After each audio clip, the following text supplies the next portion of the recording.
Welcome. We're here with Pride Pages podcast, and we have Zoe Ann Olson, the Executive Director at Intermountain Fair Housing Council. Hi, Zoe. How are you? I'm great. How are you? I'm great. It's great to be up in the morning and get to talk to you for sure, and everybody else out there. Awesome. So don't forget to like and subscribe to this podcast below. And now we're going to talk about Zoe and Intermountain Fair Housing. What brought you to Boise, and how did you come to be here? So I'm originally from Pocatello, Idaho. I'm born and raised in Idaho, lived there for 18 years, and then went to the University of Washington, CLU, a few other places. I was a career student trying to figure out my life, like what am I going to do? So I taught school. I did some work for the Attorney General's office through the Consumer Protection Division. I decided to go to get my master's, went to law school, just saw some injustices that were going on as a teacher and thought, I really want to make a difference. And then I just realized, my heart is in Idaho. My parents are here. My sister moved back here. And then, looking at the civil rights issues that are going on in Idaho, I wanted to come back and do something about it. My husband is from Seattle. And so he was like, I am not going anywhere smaller than Boise.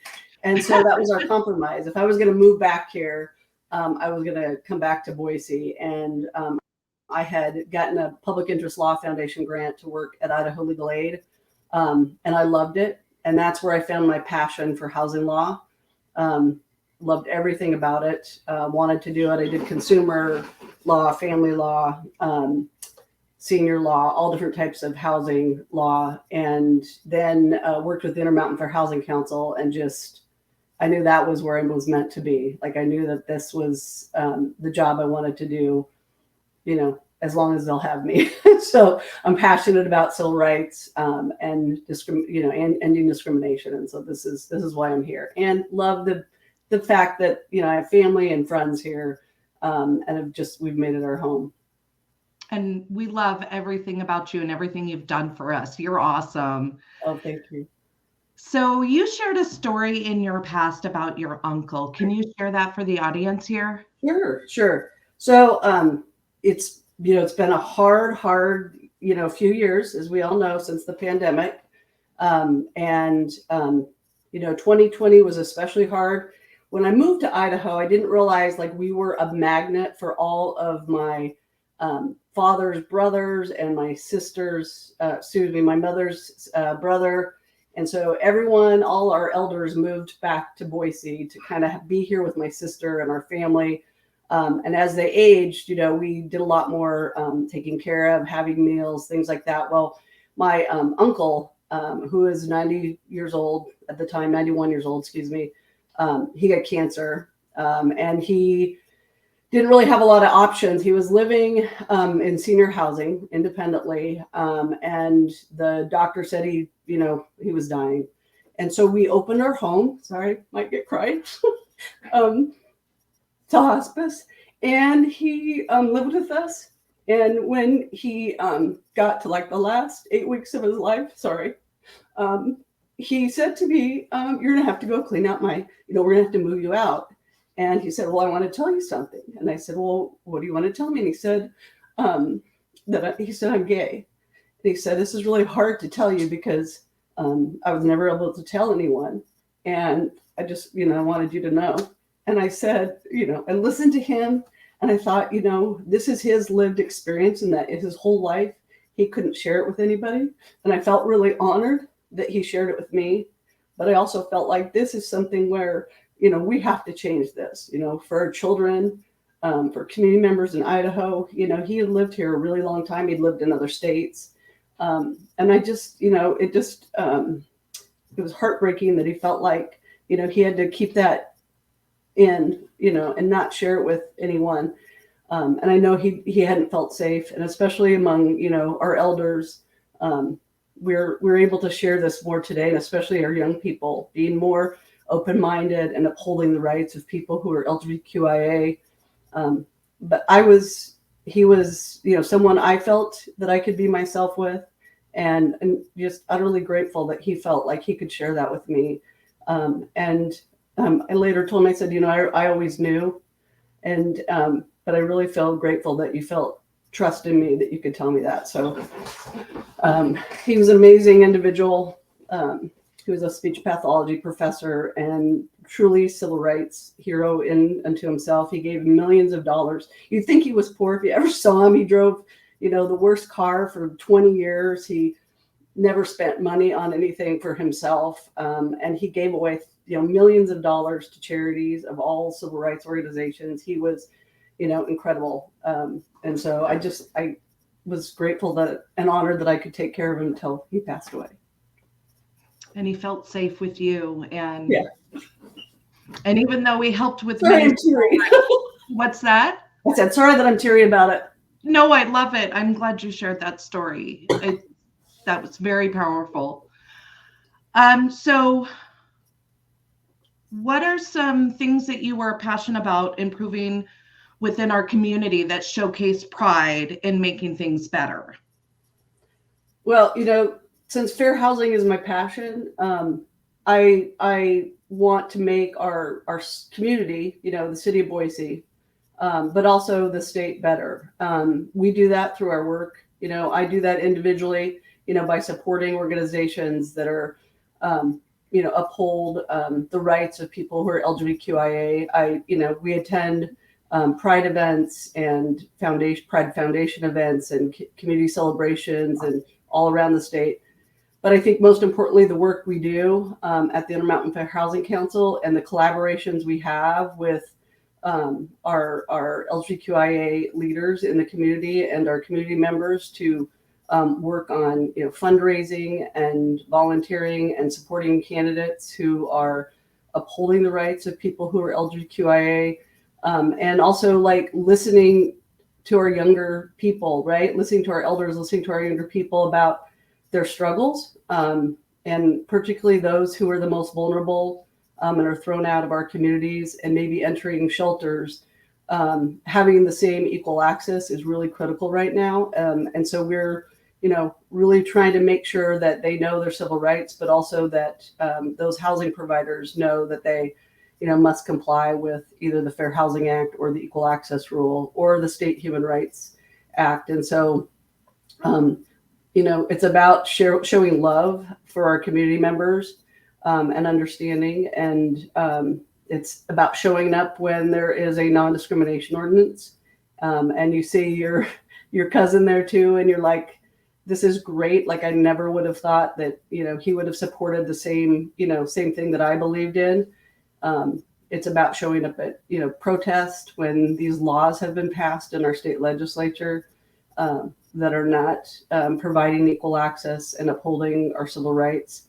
And it's about, showing up at this podcast and telling you, how much you're loved and we want you to be here in our community. And it's part of my family. It's intrinsically part of my immediate family and my extended family. So I have to, right? This is for the safety, but it is also for the health and thriving of our community. And we feel that you're definitely family. So, and you show that you've been there so much. So, what is Intermountain Fair Housing Council? What exactly is it? Sure. Intermountain Fair Housing Council is a nonprofit organization. It was started almost 30 years ago. Next year will be our 30th anniversary by Idaho Legal Aid Services. And they work to make it an independent organization. And we provide free education and outreach, investigation, technical assistance, and file enforcement actions, both with HUD or Department of Housing and Urban Development. I'm told not to use acronyms. And also in court to uphold the Federal Fair Housing Act or Title VIII of the Civil Rights Act, which prohibits discrimination in housing and housing transactions based on race, color, religion, or if you don't have a religion, national origin, sex, including sexual orientation and gender identity. Although it's not explicitly stated, it has been decided in several cases. It's also included in the Equal Access Rule, disability, and familial status, or if you have families with children, broadly defined. And so our goal is, prevention first, trying to educate as many people as we can about the love we have for fair housing and creating inclusive, non-segregated, non-discriminatory communities. And then also, if someone needs help, whether it's a housing provider or a community member or a governmental entity or any person that comes in, regardless of their income, regardless of their alienage, we are here to provide help on fair housing issues. And sometimes, if someone's been discriminated against, then we have to investigate it, and they will call us, and then we will investigate it through, we do gather evidence, we do phone calls of witnesses, we gather documents, and then sometimes we do what's called testing, where we secret shop and see if we can corroborate the allegation of discrimination by simulating the same housing transaction. And if we can't mediate, negotiate, and try to resolve and educate a discriminatory action, then we file with HUD. And we probably take about 20,000 conversations of housing a year, 2,000 intakes, 2,000 to 3,000 intakes. We probably have processed 950 to 1,000 allegations of discrimination. Furthermore, further investigations, 200 to 300. We typically file 12 to 20 HUD complaints a year, those that couldn't be resolved by these other means. And from that, probably 3 to 6 federal court complaints or state court complaints. We also do eviction prevention. We have a really generous grant to work with our community partners on eviction prevention. And that has been, incredibly powerful, especially when there are mass evictions. Typically, other organizations don't take mass evictions.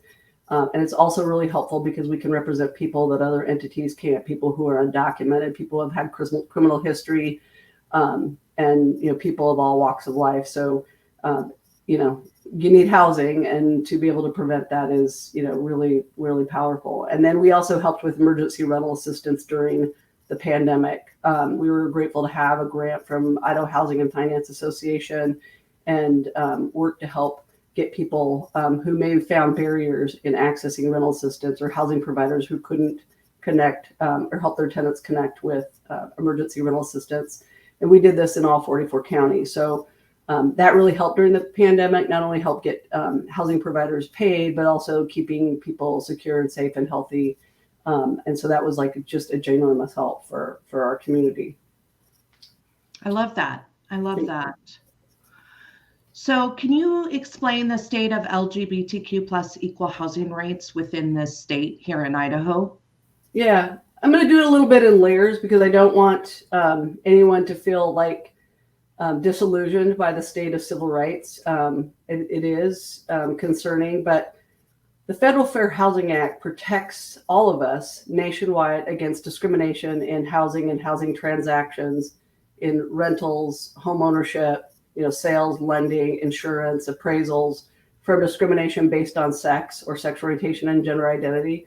And I think that's really, really important because many people don't know that. And we want people to know that you have rights, and that if you feel you've been discriminated against in your housing on any of the bases, right? Race, color, religion, national origin, all the protected classes that I mentioned before, but including sexual orientation and gender identity, you should reach out to us. Or if you're a housing provider and not sure how to comply through your business, or if you're government, right, and you don't know how to comply to make sure everyone has fair housing compliant access, that's why we're here. We'll provide equal access and fair housing training.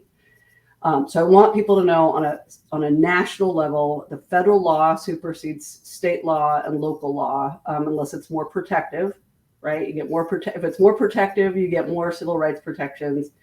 And people should reach out to us if you have a complaint, and or we can work with HUD, or we can work with a private attorney, or you can, and we want to make sure that you know that. That being said, we don't have sexual orientation or gender identity specifically stated in the Fair Housing Act, but it has been interpreted through case law, and also the passage of Bostock, right, which was a Title VII employment case, which most all the time gets applied. Title VII cases, employment, equal rights cases, say that, you can't discriminate. Bostock said you can't discriminate based on sexual orientation and gender identity in employment. And that usually almost always gets applied in housing cases. And in fact, we have a couple cases, the Smith case, the Wetzel case, and other local cases that we've had where we have successfully applied that law, that interpretation of law in our cases and settled cases, either with HUD or outside of litigation. And furthermore, in the state, they typically, if you file a complaint with the Idaho Human Rights Act, they will also use that same analysis because, that is the kind of the state of the law at a federal level. And even though it's not explicitly stated in the Idaho Human Rights Act, they usually interpret it similarly. And if not, if you have 4 or more units of housing, or you've brokered 3 or more units of housing, the Fair Housing Act applies. If it's less than that, the Idaho Human Rights Act applies. And so either way, we're going to get you the help you need. And so we would definitely want you to contact us to make sure that if you're discriminated on that basis. After the Bostock decision, the Biden administration then reinforced or reaffirmed the equal access rule, which if you receive federal funding, you have to comply and make sure that you explicitly don't discriminate based on sexual orientation and gender identity in housing if you're federally funded. That is from transitional, that's from shelters, it's from any kind of federally subsidized housing, federal loans, federal insurance. Cannot discriminate explicitly on the basis of sexual orientation and gender identity, and of course all the other protected classes. So that's outside of the Fair Housing Act, but it helps. It's like an extra layer of protection in the equal access rule for federally funded entities that get funding from HUD and in some other circumstances. And then in the state level, we have it not explicitly stated, but we have it also being applied in the same way under the Idaho Human Rights Act. And then there are 14 cities that include sexual orientation and 13 cities that include sexual orientation and, includes gender identity. We would love it if they would all include sexual orientation and gender identity. And I think that is a really important push. To my concern is that we have 2 community development block grant cities, Caldwell and Nampa, that receive funds from HUD that do not have sexual orientation or gender identity protection in their non-discrimination ordinances. The other 13 cities have sexual orientation and gender identity, and 14 have just sexual orientation. It would be amazing to have all of them include that because they receive money from the government, and it would be incredibly important. So they can't discriminate on the basis of sexual orientation, gender identity, in employment, public accommodations like a business, hotel, and or housing. And then we have 2 counties that protect their employees, and that is Latah County and Ada County. And that's pretty incredible too, right? Because that could be, have a ripple effect, right? Or a domino effect to hopefully create that protection in all of our counties. We would love to see it at the state level. We really think this is incredibly important. It's been amazing that our sister organizations, sibling organizations, Add the Words, and several other ACLU, Planned Parenthood, all the LGBTQIA organizations that have done just this amazing work and have tried for 10 years. I think this will be the 11th year that our state has not added sexual orientation and gender identity to our Human Rights Act, while states around us have, including Utah. And I think, it's time that we do that. And so my hope is you're protected. If you think you're not protected, you are under the Fair Housing Act. There is case law. You are protected in federally funded housing transactions from discrimination. Under the equal access rule, there are cities that protect you, but it's time that the state also, right, including familial status, which we don't have either. We don't have protection for families with children. It's time that we do that. Our states around us have, and I think it's just, incredibly important to, love all of our community and make sure everyone feels welcome. And I think that's a really powerful way of showing it. And so I feel like you've pretty much answered what exactly our rights are as LGBTQ+. So is there anything we missed, or can I go ahead and move on to the next? Sure, you can go on, move on to the next one. Which is perfect. I said a lot of stuff, right? Well, it's perfect. You're covering exactly what we want to know. So you talked a little bit about how we go about protecting ourselves. Can you speak a little further on that, on how we can protect ourselves when our rights are incriminated on? Yeah. I think most importantly, people need to know their rights, right? So if you are experiencing discrimination in housing or any other transaction, education, medical services, any of the other, daily things that intersect with housing, because housing is kind of like the heart. And, your blood vessels and that lead to, going to a university or going to work or going to get medical services or caregiving or whatever that is that makes us thrive. We need to know that we cannot be discriminated against, right? In those transactions, in those interactions. And I think that's the best job that we can do. We're the ambassadors or the liaisons or the connectors of fair housing and civil rights. And so the best thing people can do is, know your rights, and then tell others, right? You're the experts, and you can use your lived experience to let other people know what is occurring. And if you don't feel safe, there are, we have people who come to us who experience discrimination, particularly when it's, if they're LGBTQIA and they're being harassed and they're experiencing discrimination by a housing provider or some other entity. We build a safety plan, and it's much like a safety plan that you would develop if you were a survivor of domestic violence or violence. It's about building connections with those who can, if you don't feel safe with law enforcement or other governmental entities, about building a liaison with us or one of these sibling organizations to reach out and have our law enforcement address it, and the appropriate U.S. Attorney's Office. There are hate provisions also under the Fair Housing Act, but also the Matthew Shepard, James Byrd Hate Crimes Act. And that was used in the Steve Nelson case when he was killed out in Nampa because of his sexual orientation. And those are one way is that people, if you know your rights and you know who you can go to help enforce your rights, even if you don't feel safe. And if you don't feel safe and you want to file a complaint, we can file it on your behalf anonymously, or find another way for us to do that. We can also build stand-up, I call them stand-up ships, which is like an allyship where if there are ways that we can work together collaborative, like we have with you, to build a wall of safety to get people the things that they need, legal representation, resources, access to, down payments when they've maybe been rejected in other ways. It's a really powerful way to build those connections and then make sure people get the resources they need in the way that they feel safe. Because it is really, really, you have to have a lot of support to be able to stand up in a hateful or a harassing situation. And everybody does it in their own way, and there is no shame in that. But knowing what you can do is power in and of itself, and know that there are people here to help you if you need it. And I think those are really important things. And on a larger level, we've had the Community Relations Services Office of the Department of Justice come in when we don't feel safe with law enforcement or other entities.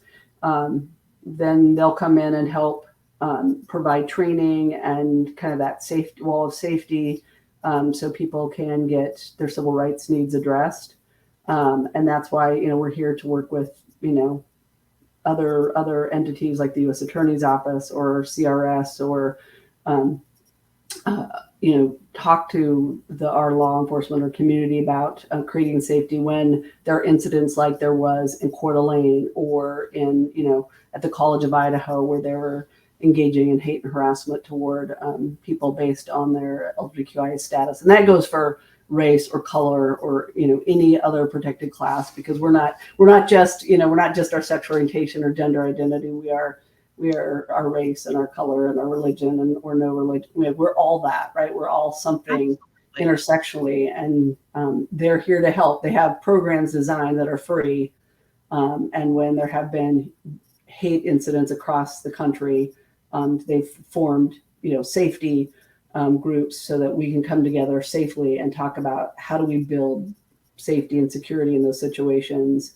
But it comes down to people knowing who to go to and feeling safe to go to them, so that if they need to address an act of discrimination or hate, or build a wall of safety, that they have the resources to do so. And it's scary to stand up for and ask for help and face discrimination. A lot of us feel like it's easier to be silent about it. And I know that just from my own experience, when I felt like I was discriminated against DMV for walking with a cane. Totally different incident, nothing to do with me being gay, but it took me 2 weeks shy of 6 months, which was the time limit, to speak up and say something. And so don't be afraid to call and reach out. And even if it's after the timelines, please speak up and reach out, because you can help somebody else. And just know that it takes a lot of courage, and we're here to stand with you. Absolutely. Absolutely. And we have to in our neighborhoods, right? We have people who fly, hateful flags. We know that they're not safe people. We've actually taken cases where they were, unequally enforcing people based on their race and their gender identity and sexual orientation, regarding their flags. And then subsequently, hateful acts or discriminatory acts occurred. And we have to uphold that, right? Now that we're doing that, it is a matter of showing that we're safe, right? If I fly which I do in my neighborhood, I have my Black Lives Matters flag. I have my Pride flag. My grandfather was born in Mexico, so I'm also very proud, have Mexican heritage. And if your neighbor across the street maybe doesn't agree with that, sometimes they do things that aren't the nicest.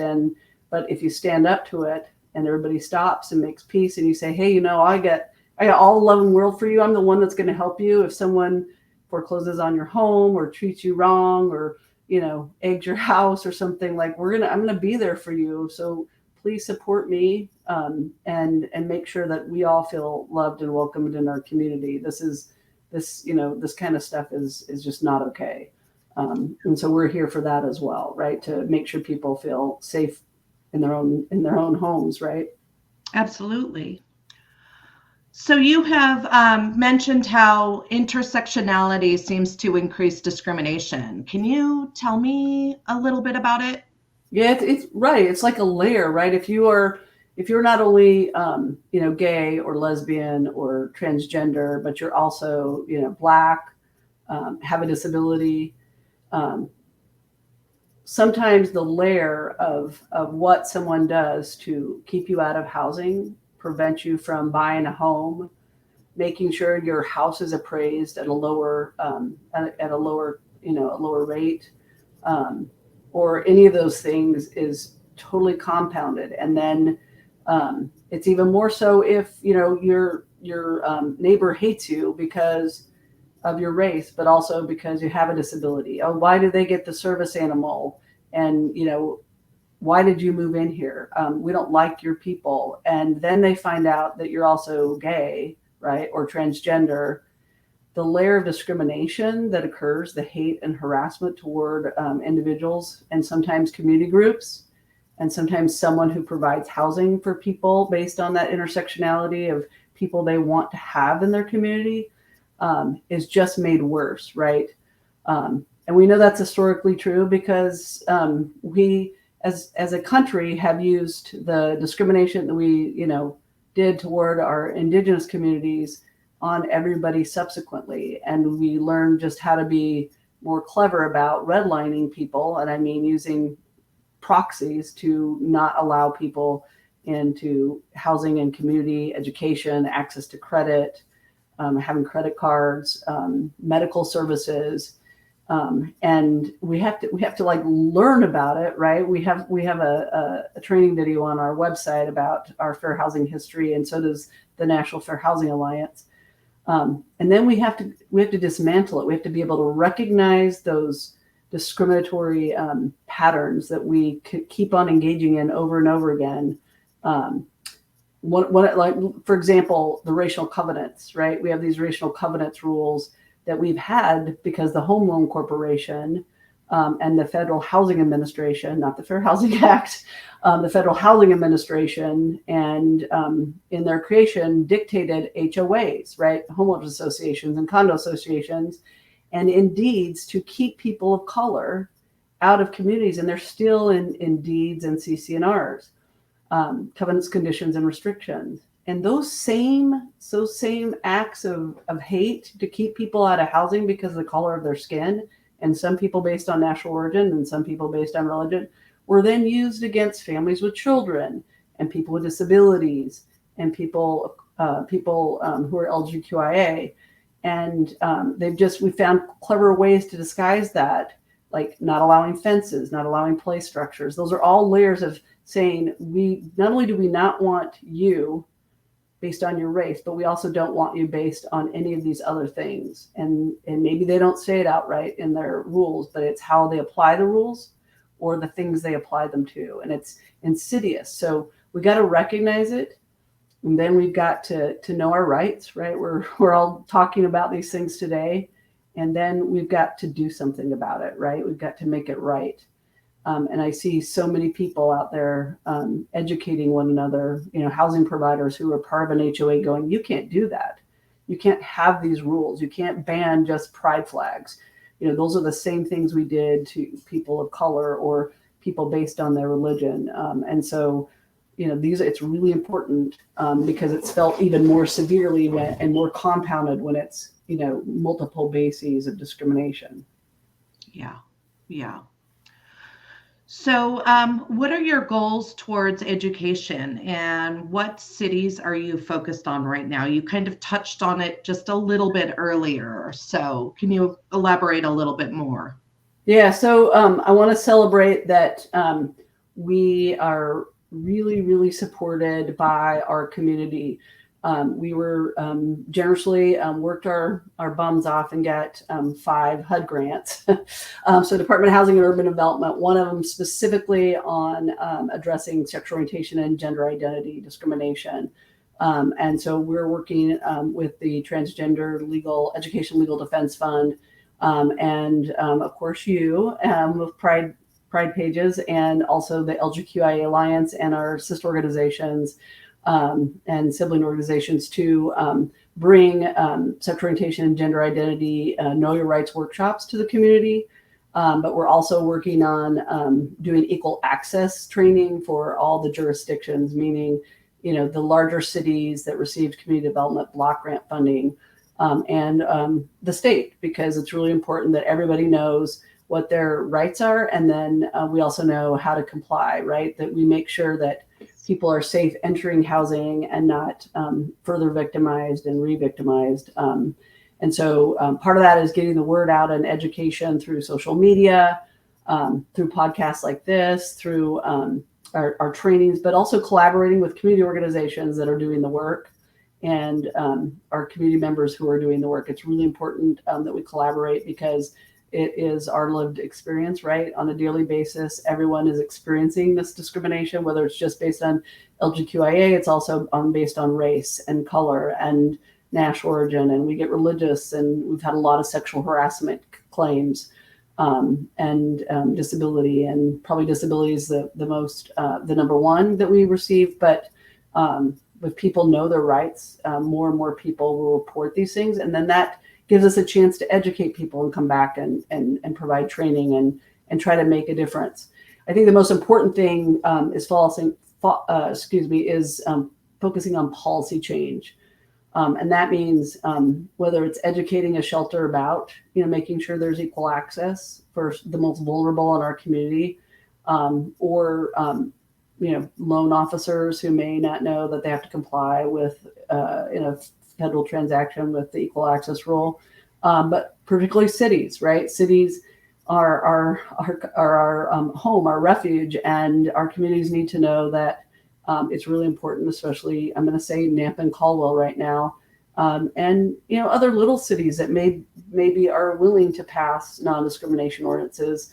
We're going to work hopefully city by city with our partners on getting non-discrimination ordinances passed, and our job at Intermountain Fair Housing Council is to do that education with our partners on that, and try to build that coalition. And I'm really hopeful about it because I think it's really important.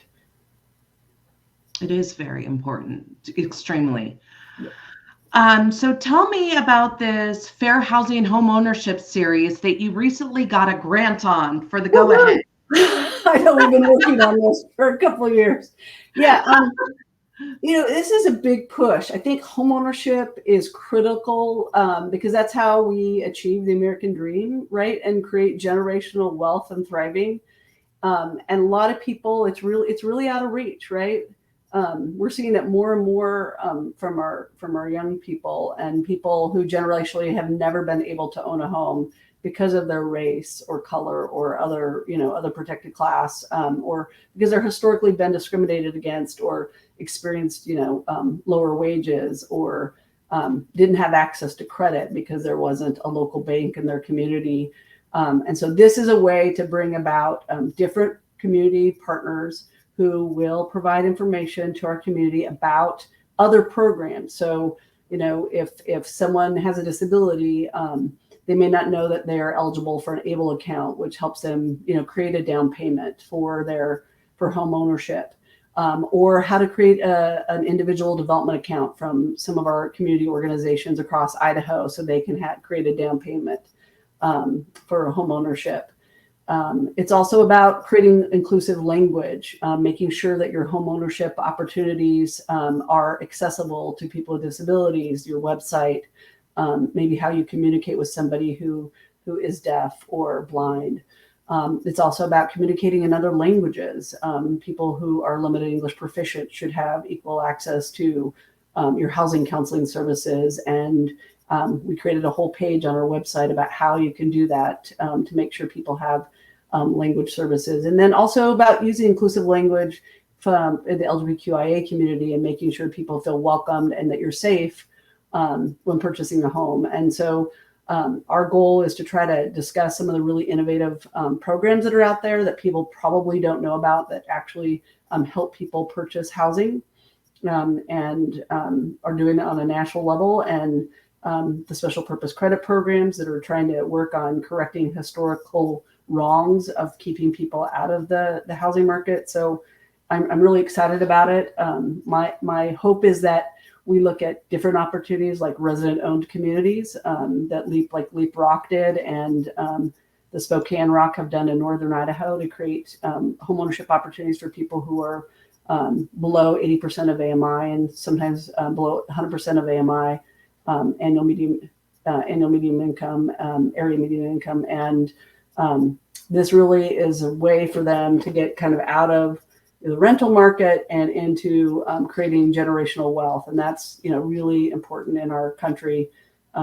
That's the way sometimes when things are hard for you, that you can help create that also for the next generation and build equity and have that for when you retire. And so, or if you can't retire, at least have a home where you're not paying rent. And so we're excited to hear from our leaders about these opportunities, and hope everyone will join us to learn more. I'm excited about it. Okay, so one last question. How can we help Intermountain Fair Housing? We're interested, we want to help. So how do we go about doing that? What can we do? Yeah, we love volunteers or interns or people who want to work with us on projects. So if you want to help us with doing intakes, taking calls, working on projects with us for education. We love help with our investigations. We love help with testing. People who may want to help us by doing fundraisers or friend-raisers, working on these policies together collaboratively, being involved in one of our projects to educate the community about non-discrimination ordinances or some other fair housing issue. We always welcome any kind of donations or support in any way. But I think the most important thing is to be an ambassador of fair housing, right? Be a community partner by educating and letting people know that we're here.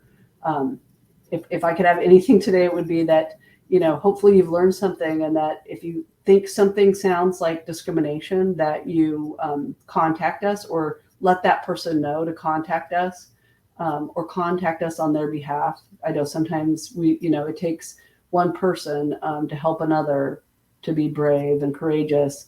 And if they don't feel safe yet, I'm hoping you're the person that will create that, that capacity for them to feel like they can do something about housing discrimination. We always appreciate any kind of collaboration people are interested in. So something like this is it's really an amazing way to tell people about what we do, but also that they have fair housing rights and they can do something about discrimination. I love that. I love that. Well, thanks for listening to Pride Pages podcast. And we hope you enjoyed this episode with Zoe Ann Olson at Intermountain Fair Housing Council. Thank you so much. Thank you.